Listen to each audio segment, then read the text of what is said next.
Alhaji wa Taiwo Hassan wọ́n nílò àdúrà gbogbo àwọn ọmọ Nàìjíríà pátá. Alhaji wa Taiwo Hassan Ogogo wọ́n nílò àdúrà gbogbo ọmọ Nàìjíríà. Yàtọ̀ sí pé alọ́ dífá recipe tí wọ́n máa lò ẹ dákun ẹ má jẹ́ àdákẹ́ láti máa fi àdúrà ràn wọ́n lọ́wọ́. Stage 4 cancer is dead alive. Ẹni tí ọba máa ń tán pé stage 4 cancer is dead alive. Bí ẹni tí wọ́n ti ka tí wọ́n ti sọ fún pé kò ní àní lẹ́yìn tó káwọn family ọmọ múnú rẹ̀ dùn kó o dẹ̀ máa retí ọjọ́ tí ọlọ́jọ́ máa dé. That is stage 4 cancer. Condition wọn ó critical níwọ̀n bá o mi ní sọ́jú báyìí lọ o. Chemotherapy ni wọ́n bẹ̀rẹ̀ fún Alhaji Taiwo Hassan o. Hospital náà ti bẹ̀rẹ̀ o. Hospital náà ti bẹ̀rẹ̀ o. Lẹ́yìn máa mọ̀ pé Ọlọ́run nìkan ló bá lágbára. Gbogbo ẹ̀jẹ̀ máa kọ́ dẹ́mọ̀ traditional medicine ẹ má làgbo ẹ má léwé ẹ má àyèmáyé tó hospital táwa ti treat. Mo fi àlùkùrù yára ìbúra èèyàn kan ní abroad Alhaji ni mi ìfẹ́ dárúkọ ẹni yẹn because ẹni yẹn náà máa ń gbọ́ mi dáadáa. Wọ́n ti sọ fún ẹni yẹn lọ hospital ní US lẹ́ni yẹn wà. Wọ́n ti sọ fún Alhaji pé kíni rẹ̀ wọ́n ti fún ọlọ́jọ́ tó máa kú wọ́n ti fún Alhaji ní ọlọ́jọ́ tó máa kú. Alhaji dẹ̀ pè mí pẹ̀lú ìpayà pé kí n dákun àti Nàìjíríà yóò ti bá ṣe kíni problem wọ́n ti fún Alhaji ní ọjọ́ tó máa kú. Kíni problem Alhaji yẹn ẹlẹ́ni àkọ́kọ́ tí mo kọ́kọ́ lẹ́yìn ìgbà tẹ̀mí gangan kọ́kọ́ lo oògùn kíni tí mo máa ṣe fún yàn èmi ni mo kọ́kọ́ ní kíni problem mo ní kíni issue Ọlọ́run dẹ̀ lò fún mi ní sábàbí àgbà yẹn lẹ́yìn rẹ̀ Alhaji yẹn ni àkọ́kọ́ tí mo kọ́kọ́ ṣe kíni fún mi ìdí àti ìṣe fún dọ́rí káàdì wọ́n ti fún Alhaji ní ọjọ́ Alhaji máa kú Alhaji dẹ̀ pè mí bọ́dẹ̀ bá wọn ṣe agbọmọ kíni yẹn bọ́dẹ̀ bá wọn ṣe ra omi àgbọmọ fẹ́bítà mo lómi àgbọmọ fẹ́bítà sí ìyá tí gbé láti Nàìjíríà yọ̀ wọ́n ju Alhaji ní òun wọ́n sanwó ẹ̀ owó tá a fi sẹ́ndì oògùn omi àgbà àti agbọmọ kíni yẹn ó ju owó tá a fi ṣe lọ almost 420 something thousand ni mo fi sẹ́ndì omi àgbọmọ fẹ́bítà ní DHL àti agbọmọ kíni Alhaji ń bẹ láyé lẹ́ni o Alhaji tàbí fún lọ́jọ́ náà ti ìjọ net kíni tí wọ́n fún Alhaji appointment Alhaji tẹ̀ wọ́n rí you are still alive wọ́n ní tó yìnbó yẹn kọ́kọ́ sọ nìyẹn pé kíni tó ń lò Alhaji ń bẹ láyé lẹ́ni o wọ́n lẹ̀ ṣiṣẹ́ so mo ń sọ eléyìí láti pé gbogbo agbára Ọlọ́run ló ní gbogbo agbára ń bẹ lọ́wọ́ Ọlọ́run a gbọ́dọ̀ jákè nípa pé bóyá stage 4 cancer so Ọlọ́run kò sí tọ́lọ́wọ́ bá wọlé ṣe reason nìyẹn táwa náà ká fún un ní trial at least ẹni tó síkì tọ́lẹ̀ tí hospital sọ pé 50-50 ni àtàní máa wò níran yóò sáà ní tí ọmọ ẹ lò àbí tó bá ti sọ fún yàn pé 50-50 nìkan ẹni fún ní kankan mọ́ kódà àwọn òyìnbó gbọ́mọ̀ látògùn máa fún ní drug yóò tún lóògùn òyìnbó tá máa fún un lò títí tẹ́ni yóò fi pàdé so definitely àwọn náà tajẹ́ traditionalist yìí tá a bá láwọn nǹkan tá a lè fi support ẹni yẹn traditionally kò sí tó ní ká máa ṣe náà ká lọ gbé fún wọn ká tó máa fi yẹn náà kan tó máa lò fún wọn reason yẹn táwa náà fi pé ká fún un ní trial táwa náà ṣe àwọn nǹkan so tó bá jẹ́ pé bí stage 1 stage 2 lọ wà ní máa fọwọ́ báyà pé pẹ̀lú àṣẹ Ọlọ́run traditional medicine ti wa ta fi ń tọ́jú cancer á gbìyànjú á bá wọn ṣe ṣùgbọ́n màá gbọ́ torí mo nígbàgbọ́ nínú rẹ̀ pé pẹ̀lú Ọlọ́run máa ń lò sábà dáadáa ṣùgbọ́n tó bá ti anything tí n bá ti rí pé ó ti wà complicated mi ò kì í fẹ́ gbó lórí ẹ̀ torí pé mi ò ní like situation tó yẹ pé ẹni yẹn ó lò nǹkan yẹn padà ní fẹ́ work tí wọ́n á máa wò pé tó gbé fún wa òkùnkùn ṣiṣẹ́ àwọn òde ní sọ pé condition yẹn ti critical kọjá téèyàn lè sọ pé ó fẹ́ dáwọ́lé lọ so reason yẹn èyí tó bá ti wà ní 50-50 mo máa ń fowó ara mi ṣiṣẹ́ lórí ẹ̀ ni máa fowó owó ara mi ni máa fi ṣiṣẹ́ mi ò kì í béèrè ọmọ kékeré kan náà wọ́n gbé wá tó ní cancer of the bone but ó ti wà critical ọmọ kékeré ni ọmọ yorùbá pàtó yẹsì lọ àwọn parents ẹ̀ wá nílò ní máa gbà ní ká máa wọlé máa ti fún ọ lọ́fẹ̀ẹ́ because wọ́n máa kó ti wà under deterioration nǹkan yẹn wà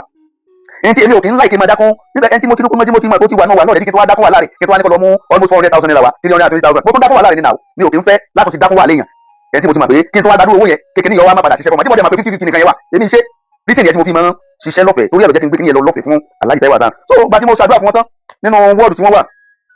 so mo dẹ̀ àwọn heart tí mo gbé lọ fún wọn tí mo ní mo gbé sápò yẹn mo gbé lẹ́yọ kọ̀ọ̀kan mo ṣe sínú kọ́ọ̀pù mo mú níbẹ̀ lójú wọn lẹ́yọ kọ̀ọ̀kan mo bẹ̀rẹ̀ sí ní ṣe sínú kọ́ọ̀pù mo mú níbẹ̀ eléyìí àkótẹ́ màlúù lílé so lẹ́yọ kọ̀ọ̀kan ni mo mú lójú wọn so n tí mo gbé wá n tó jẹ níwò ni o n tí mo gbé fún lọ fún n tó jẹ níwò ni mo dẹ̀ gbàládùra pé àwọn house ta kó lọ kọ́lọ́ jẹ́ kán lílo fún wa because ọ̀tọ̀ ni kán gbé ẹjẹ́ máa àdúrà Alhaji wa Taiwo Hassan Ogogo wọ́n ní ìdí àdúrà gbogbo ọmọ Nàìjíríà dákun wọ́n ní ìdí àdúrà gbogbo ọmọ Nàìjíríà gan torí n ta gbé lọ kọ́lọ́ jẹ́ lílo fún wọn ó ní ẹdísìn tó jẹ́ sọ bẹ́ẹ̀ o kọ́lọ́ jẹ́ kán lílo fún wọn torí pé kò sí okun láti lè jẹun kò sí okun láti lè lo nǹkan kọ́lọ́ jẹ́ kán lílo fún wọn ọ̀tọ̀ ni kéèyàn kí àwọn ẹmọ gbogbo nǹkan téèyàn lóyún náà ló ní di strength láti lò ẹmọ sẹ́yìn tára bá ti ń ṣàìsàn ẹnu máa kọ oúnjẹ ẹ máa ṣàyẹ̀wò ara má jẹ́ ọ̀jẹ́ pé gbàgbọ́ bá tó sí ìkíni wà tó máa lo oògùn àgbo kánsà lélẹ̀ tí mo ṣe sínú ilé kò kí n bàjẹ́ àgbo kánsà kò kí n bàjẹ́ ìwọ náà lè ṣe sínú ilé tí wàá máa lò pàápàá jùlọ ìwọ tó bá ti rí tracy sí pé nínú lineage yín nínú bóyá mọ́mí ẹ tàbí bàbá rẹ ti ní kánsà rí máa lo nǹkan kánsà o má jẹ́ orí bàbá tó mú ẹ o because genetics factor ń bẹ o ìwọ tó bá ti notice pé bóyá àìsàn kan ló pa bàbá tàbí màmá rẹ ìwọ tó bá ti notice pé bóyá diabetes ló pa bàbá tàbí màmá rẹ máa múra kí wọn náà má bàa ní diabetes ìkọ́ tó ti wà nínú ìran yín nìyẹn ó ti wà nínú ẹ̀jẹ̀ àwọn parents yẹn nìyẹn ìwọ tó bá jẹ́ pé bóyá cancer ló pa ìkànnì bàbá àti màmá rẹ múra kọ́ má bàa jẹ́ pé wọn náà máa padà ní àìsàn yẹn lọ́jọ́ iwájú àwọn nǹkan tó bá lè máa lò tí wàá fi máa lé tracy àwọn nǹkan yẹn lọ wàá máa lò ìwọ tó bá jẹ́ pé àìsàn kan ló pa bàbá tàbí màmá rẹ tó wá tiẹ̀ múra lórí àìsàn tó bá jẹ́ pa bàbá èèyàn tàbí màmá èèyàn irú àìsàn yẹn ó ṣeé ṣe kí irú àìsàn yẹn padà mú yẹn o. ẹni tó bá jẹ́ pé bp yìí máa ń da àwọn òbí ẹ̀ láàmú bóyá ìyá ni tàbí bàbá òun náà lè padà ní bp yẹn o torí pé egbò àmọ́ tọ̀ràn tí àìsàn kan bá ti mú pẹ́rẹ́ǹtì èèyàn ìwọ tó jẹ́ ọmọ fún wọn o ní láti múra dáadáa lórí àìsàn tó mú wọn yẹn kí wọn náà má bàa ní tí wọn náà bá ti ń dé stage tàn dé yẹn ó ṣeé ṣe kí wọn náà ní irú àìsàn yẹn o torí pé ẹ̀jẹ̀ ni inú ẹ̀jẹ̀ ló wà so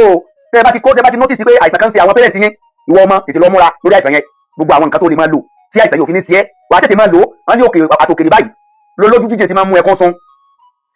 so environmental factor ti máa ń fà á àìsàn yẹn lè má ṣe òbí èèyàn ó lè má ṣe ìyá kó má ṣe bàbá ṣùgbọ́n àdúgbò téèyàn gbé ó lè fà environmental factors a máa fà á káìsàn tí ó ṣe bàbá àti ìyá tó dìdí ṣe yàn tó bá dẹ̀ ti ṣe ó ti wà ní ẹ̀jẹ̀ nìyẹn àmọ́ téèyàn bá bí ó ṣe káwọn náà máa ní àìsàn yẹn mo ti rí ẹgbẹ́ jẹ́ pé àwọn òbí wọn máa ń ní bp táwọn ọmọ náà dẹ̀ ti ní mo ti rí ẹgbẹ́ jẹ́ pé àwọn òbí wọn máa ń ní diabetes táwọn ọmọ náà dẹ̀ ti ní àwọn ọmọ náà ti ní kódà mo ti rí ẹgbẹ́ jẹ́ pé cancer lọ́pa màmá rẹ̀ tọ́mọ náà dẹ̀ ti ní lumps nínú ọyàn so a ní láti múra dáadáa Ọlọ́run bá kó má fi àìsàn sí wa Alhaji wa Taiwo Hasan Ogogo ọmọ akúlódò Ọlọ́run dákun jẹ́ kẹ́mi wọn gùn o àgbo cancer mo ṣe sílé àìmọye àwọn agunmu bẹnu lé mi tí mo máa ń lò láràárọ̀ agunmu rí ẹ wo agunmu rí tí mo mú kónú yàrá ní ẹ wo omi àgbọn rí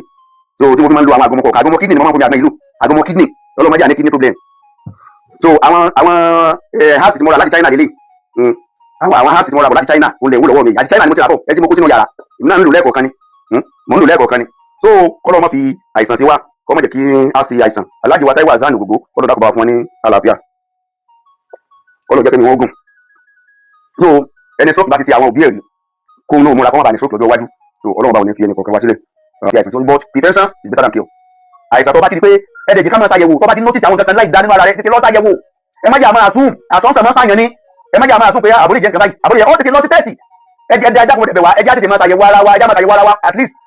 once in 6 months ẹ̀ẹ̀kan lóṣù mẹ́fà tàbí ọwọ́ akéré tán ọpẹ́ tán ẹ̀ẹ̀kan lọ́dún ẹ̀jẹ̀ á máa lọ ṣàyẹ̀wò owó yẹn wọ́n lóòótọ́ ṣùgbọ́n ìwà lálàáfíà wa ó ṣe kókó ó sì wà very very important sí àwọn family àtàrà ìgbà láyé wa ó ṣe kókó tó o bá ní billions lákàntì tó o bá lálàáfíà my brother ó ṣàṣìlẹ̀ ni o ó ṣàṣìdànù ni o ọlọ́mọdé àṣàṣìdànù o téèyàn bá ní billions lákàntì tó o bá lálàáfíà ó ṣàṣìdànù ni because àwọn ẹni ẹlẹ́ni náà bẹ́ẹ̀ nínú ẹ̀kúnnà ṣùgbọ́n tálàáfíà bá ti wà gbà yẹn wà ní plan lórí gbogbo tó bá fẹ́ ṣe tálàáfíà yẹn lọ́wọ́ ayẹká kálálàrí tó ayẹká fọwọ́ yẹpẹrẹ mú àlàáfíà yẹn kò yẹ o ẹ̀jẹ̀ amúra o mọ́lẹ̀ dúró lè gbà tó bá tó ṣàìsàn kó tó máa ṣe àwọn nǹkan tó máa lò sínú àgọ́ ara rẹ̀ má wo owó lójú táìsàn yẹn bá dé owó lè má ka ipa owó tó kójọ yẹn ipa rẹ̀ lè má ka àìsàn yẹn mọ́ àwọn nìkan lómi ò tọ́jú ara rẹ̀ yóò máa wo lójú ẹ̀ bá fi 200,000 sí nǹkan tí ó máa lò sára tí ó fi lálàáfíà yóò máa wo lójú so Ọlọ́run ní jẹ́ kí á ṣàìsàn